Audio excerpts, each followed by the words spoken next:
Hello friends, welcome back to my channel. আমি আজ তোমাদের দেখাবো সুজির গোলাপ জামুন কী করে বানিয়েছিলাম। তো প্রথমেই দেখো, একটা পাত্রের মধ্যে লিকুইড দুধকে গরম করে নিতে হবে। তার মধ্যে গুঁড়ো দুধ, ঘি এবং এলাচ গুঁড়ো দিয়ে নিয়ে সেটিকে সাইডে রেখে দিতে হবে। এরপর দেখো, সুজিকে হালকা ভেজে নিতে হবে।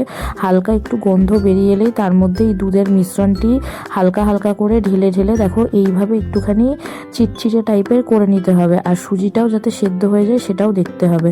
তো করা হয়ে গেলে এটিকে নামিয়ে নিতে হবে। নামিয়ে দেখুন গরম গরমই এটিকে চেপে চেপে গোল করে নিতে হবে। আর যদি এটা ঠান্ডা হয়ে যায় তাহলে কিন্তু সেটা ফেটে যাবে এবং ভাজার সময় এগুলি পুরোই খুলে যাবে। তো একটু চেপে চেপে গোলগুলোকে গরম গরমই করে নিতে হবে। দেখো এইরকম পারফেক্টলি গোল হবে তাহলে।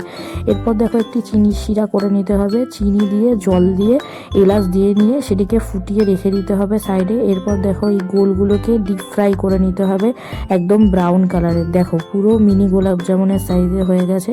এরপর দেখো, এগুলিকে সেই গরম চিনির শিরার মধ্যে ফেলে দিতে হবে। ফেলে সেটিকে 1 থেকে 1.5 ঘন্টা ভিজিয়ে রাখতে হবে। তাহলেই দেখো তৈরি হয়ে যাবে আমাদের মিনি গোলাপ জামুন।